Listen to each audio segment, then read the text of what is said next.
ಬಹುಶಃ ಆಂಬ್ಯುಲೆನ್ಸ್ಗೆ ಸಂಬಂಧಪಟ್ಟ ಹಾಗೆ ಚರ್ಚೆಯ ಸಂದರ್ಭದಲ್ಲಿ ನಮ್ಮ ಕರ್ನಾಟಕದಿಂದ ನಾನು ಇವತ್ತು ಸಚಿವರಿಗೆ ನನ್ನೊಂದು ಅನಿಸಿಕೆಯನ್ನು ಹೇಳಿದ್ದೆ. ಬಹುಶಃ ಇವತ್ತು ಬೈಕ್ ಆಂಬ್ಯುಲೆನ್ಸ್ ಯಾವತ್ತು ನಮ್ಮ ರಾಜ್ಯದಲ್ಲಿ ಹಿಂದೆ ಇತ್ತ ಅದು ಮತ್ತು ಮರು ಚಾಲನೆ ತರಲಿಕ್ಕೆ ನಮ್ಮ ಚಿಂತೆಯನ್ನು ನಾವು ಇವತ್ತು ಮಾಡಿದ್ದೇವೆ. ಎರಡನೇದು, ಇವತ್ತು ನಾವು ವೆಹಿಕಲ್ ಆಂಬ್ಯುಲೆನ್ಸ್ ಇದೆ, ಅದ್ರ ಜೊತೆಯಲ್ಲಿ ಬೋಟ್ ಆಂಬ್ಯುಲೆನ್ಸ್ ಕೂಡ ಇವತ್ತು ನದಿ ಬದಿಯಲ್ಲಿ ಮತ್ತು ಸಮುದ್ರ ಬದಿಯಲ್ಲಿ ಇರುವಂತಹ ಆ ಮೀನುಗಾರರು ಮತ್ತು ಯಾರು ಅಸೌಖ್ಯರಾದರೆ ಅವರು ಎಲ್ಲ ಕಡೆ ಸೂಕ್ತವಾದ ರಸ್ತೆ ಇವತ್ತು ಇರುವುದಿಲ್ಲ.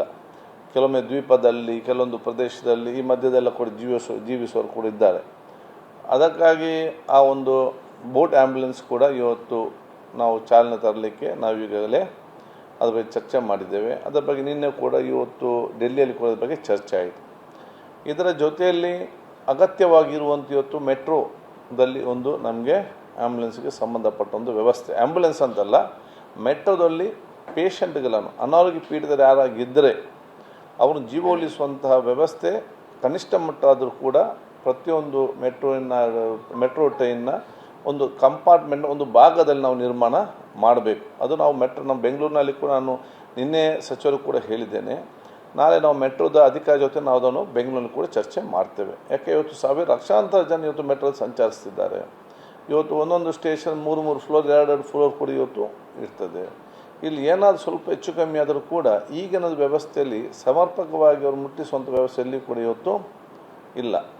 ಏನಾದರೂ ಇವತ್ತು ಆ ಒಂದು ಬರುವಂಥ ಒಂದು ಮೆಟ್ರೋ ಟ್ರೈನಲ್ಲಿ ಒಂದು ಭಾಗ ಕಂಪ್ಲೀಟ್ ಕಂಪಾರ್ಟ್ಮೆಂಟ್ ಅಲ್ಲ, ಒಂದು ಸ್ಟ್ರೆಚರ್ ಮತ್ತು ಆಕ್ಸಿಜನ್ ಮತ್ತು ಕೊಡುವಂಥ ಸ್ಟೆಬಿಲೈಸ್ ಮಾಡುವಂಥ ವ್ಯವಸ್ಥೆ ಮಾಡಿದರೆ ನೆಕ್ಸ್ಟ್ ಹಾಸ್ಪಿಟಲ್ ಇರುವಂಥ ಸ್ಟೇಷನನ್ನು ಅಲ್ಲಿಗೆ ಮುಟ್ಟುವ ಸಂದರ್ಭದಲ್ಲಿ ಸಂಬಂಧಪಟ್ಟ ಆ್ಯಂಬುಲೆನ್ಸ್ ಬಂತು ಅಲ್ಲಿ ನಿಂತು ನಮಗೆ ಜೀವ ಉಳಿಸುವಂಥ ಕೆಲಸ ಖಂಡಿತವಾಗಿ ಇವತ್ತು ಆಗ್ತದೆ.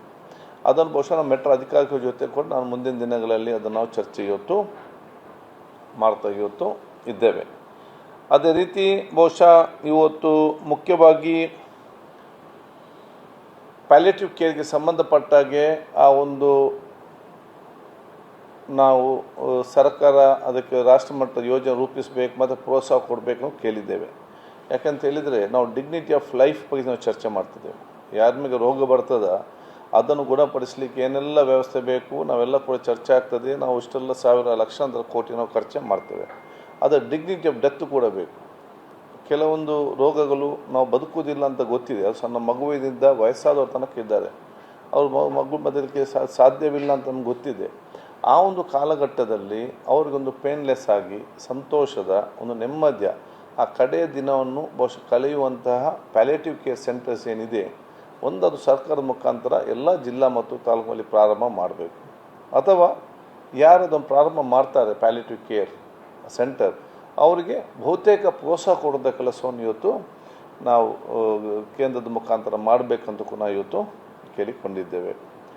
ಇದರ ಜೊತೆಯಲ್ಲಿ ಪ್ರತಿಯೊಂದು ಅಲೋಪತಿ ಆಸ್ಪತ್ರೆಯಲ್ಲಿ ಕೂಡ ಇಂಟಗ್ರೇಟೆಡ್ ಆಯುಷ್ ಕೇಂದ್ರವನ್ನು ಕೂಡ ಪ್ರಾರಂಭ ಮಾಡಲಿಕ್ಕೆ ನಾವು ನಿನ್ನೆ ಕೇಳಿದ್ದೆವು. ಯಾಕೆಂತ ಹೇಳಿದರೆ ಅದು ನಾನೇ ಇರಲಿ, ನಾನೊಂದು ಆಪ್ರೇಷನ್ ಆದರೆ ಆಪ್ರೇಷನ್ ಮುಗಿದ ನಂತರ ನನ್ನ ಮುಂದಿನ ಭಾಗವಾಗಿ ಒಂದು ಆರೋಗ್ಯವಂತಾಗಿ ಇರಬೇಕಾದ್ರೆ ನಾನು ಕೆಲವು ಆಯುಷನ್ನು ಕನ್ಸಲ್ಟ್ ಮಾಡಿ ಆ ಟ್ರೀಟ್ಮೆಂಟ್ ತಗೊಳ್ಳಿಕ್ಕೆ ನನಗೆ ಮನಸ್ಸಿದೆ, ಅದು ನನ್ನ ಇಚ್ಛೆ. ಸೊ ಇಲ್ಲಿ right of the patient is more important than the right of the doctor. ಯಾವ ಡಾಕ್ಟ್ರು ಕೂಡ ಅದು ನಾನೇ ಅವರನ್ನು ನೋಡ್ಕೊಳ್ಬೇಕು, ನನ್ನದೇ ಮದ್ದಾಗಬೇಕಂತ ಹೇಳುವಂಥ ಹಕ್ಕಲ್ಲ. ಅದು ಪೇಷಂಟ್ ರೈಟ್. ಅವನು ಎಲೋಪತಿ ಬೇಕಾದ ಎಲೋಪತಿ ಹೋಗ್ತಾನೆ, ಆಯುಷ್ ಬೇಕಾದ ಆಯುಷ್ ಹೋಗ್ತಾನೆ, ಹೋಮಿಯೋಪತಿ ಅವನ ಇಚ್ಛೆ. ಆ ವ್ಯವಸ್ಥೆಯನ್ನು ಕೊಡೋ ಜವಾಬ್ದಾರಿ, ಆ ವೈದ್ಯಕೀಯ ಪದ್ಧತಿಯ ವ್ಯವಸ್ಥೆಯನ್ನು ಕನಿಷ್ಠ ಕೊಡೋ ಜವಾಬ್ದಾರಿ ನಮ್ಮ ಜವಾಬ್ದಾರಿ ಆಗಿದೆ. ಇದಕ್ಕೂ ಕೂಡ ಇಂಟಗ್ರೇಟೆಡ್ ಮೆಡಿಸಿನ್ಗೆ ಪ್ರತಿಯೊಂದು ಆಸ್ಪತ್ರೆಯಲ್ಲೂ ಕೂಡ ಇವತ್ತು ನಾವು ವ್ಯವಸ್ಥೆ ರೂಪಿಸಬೇಕಂತ ಕೂಡ ನಾನು ನಿನ್ನೆ ಕೇಳಿದ್ದೇನೆ ಇದಕ್ಕೆ ಸಂಬಂಧಪಟ್ಟ. ಅದರ ಜೊತೆಯಲ್ಲಿ ಮೆಂಟಲ್ ಹೆಲ್ತ್ ಕೂಡ ಪ್ರತಿಯೊಂದು ಕುಟುಂಬ ಕುರಿತು ಡಿಪ್ರೆಷನಲ್ಲಿ ಬಹುತೇಕ ಇರುವಂಥ ಎಲ್ಲ ಸಾಮಾನ್ಯರು ಕೂಡ ಒಂದಲ್ಲೊಂದು ಡಿಪ್ರೆಷನ್ಲಿ ಇದ್ದೇ ಇವತ್ತಿರ್ತಾರೆ. ಇದಕ್ಕಾಗಿ ಒಂದು ಆಲೋಚನೆ ಮಾಡಿಕೊಂಡು ಸೂಕ್ತವಾದ ವ್ಯವಸ್ಥೆ ಆಗಬೇಕಂತ ಕೂಡ ನಾನು ಇವತ್ತು ನಿನ್ನೆ ಬಹುಶಃ ಮೀಟಿಂಗಲ್ಲಿ ಪ್ರಸ್ತಾವನೆ ಇವತ್ತು ಮಾಡಿದ್ದೆ. ಅದಕ್ಕೊಂದು ಯೋಜನೆ ರೂಪಿಸ್ತಾರಂತ ಕೂಡ ಇವತ್ತು ಹೇಳಿದ್ದಾರೆ. ಬಹುತೇಕ ಎಲ್ಲ ಸಮಸ್ಯೆಗಳಿಗೆ ಇವತ್ತು ಮೊಬೈಲ್ ಇವತ್ತು ಅದಕ್ಕೆ ಪ್ರಮುಖವಾದ ಕಾರಣ.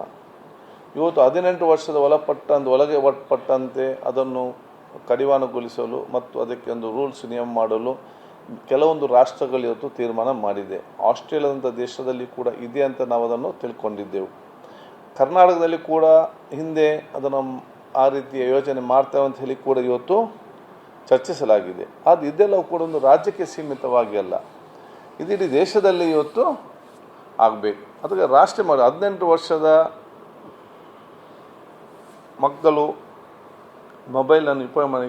ಮೊಬೈಲ್ ವಿವಿಧ ಆ್ಯಪ್ಗಳನ್ನು ಉಪಯೋಗಿಸಲಿಕ್ಕೆ ಕಡಿವಾಣ ಹಾಕುವಂಥ ಪಾಲಿಸಿಯನ್ನು ಕೇಂದ್ರ ಸರ್ಕಾರ ಜಾರಿಗೆ ತರಬೇಕು.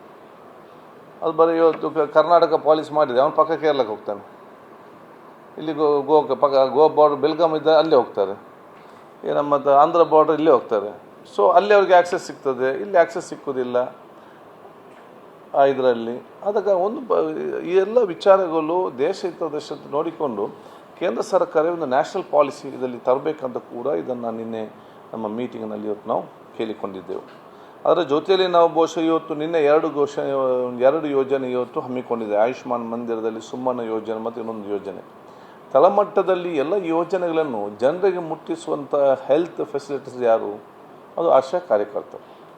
ನಾವೆಲ್ಲ ಕಾರ್ಯಕ್ರಮ ತಂದು ಅಲ್ಲಿ ಕೆಲಸ ಮಾಡುವವರಿಗೆ ನಾವು ಅವರ ವೇತನವನ್ನು ಮತ್ತು ಇನ್ಸೆಂಟಿವ್ ಜಾಸ್ತಿ ಮಾಡದಿದ್ದರೆ ತಳಮಟ್ಟದ ಕೆಲಸ ಮಾಡಲಿಕ್ಕೆ ಹೇಗೆ ಕೂಡ ಸಾಧ್ಯ? ನಾವು ಬರೀ ಒಂದು 8,000 ರೂಪಾಯಿ ಕೊಟ್ಟು ಮತ್ತು ಇನ್ಸೆಂಟಿವ್ ಕೊಟ್ಟು ನೀವು ಕೆಲಸ ಮಾಡಿ ಅಂತ ಹೇಳಿದರೆ ಎಲ್ಲರೂ ಕೂಡ ಆ ರೀತಿ ಕೆಲಸ ಮಾಡಲಿಕ್ಕೆ ಆಗ್ತದ? ಆದ ಕಾರಣ ಅವರಿಗೆ ಇರುವಂಥ ಏನು ಈಗ 8,000 ಏನಿದೆ ಆ ಒಂದು ಮಿನಿಮಮ್, ಅದನ್ನು ಮಿನಿಮಮ್ 10,000 ಮಾಡಲಿಕ್ಕೆ ಇವತ್ತು ಕೇಂದ್ರ ಸರ್ಕಾರ ಮುಂದೆ ಬರಬೇಕು. ಕೇಂದ್ರ ಸರ್ಕಾರ ಇವತ್ತು ಎಷ್ಟು ಜಾಸ್ತಿ ಮಾಡ್ತದೆ ಅಷ್ಟು ಮೊತ್ತವನ್ನು ರಾಜ್ಯ ಸರ್ಕಾರ ಕೂಡ ಮುಂದೆ ಕೊಡುವಂಥ ಒಂದು ವ್ಯವಸ್ಥೆ ಕೂಡ ಇವತ್ತು ಇದೆ.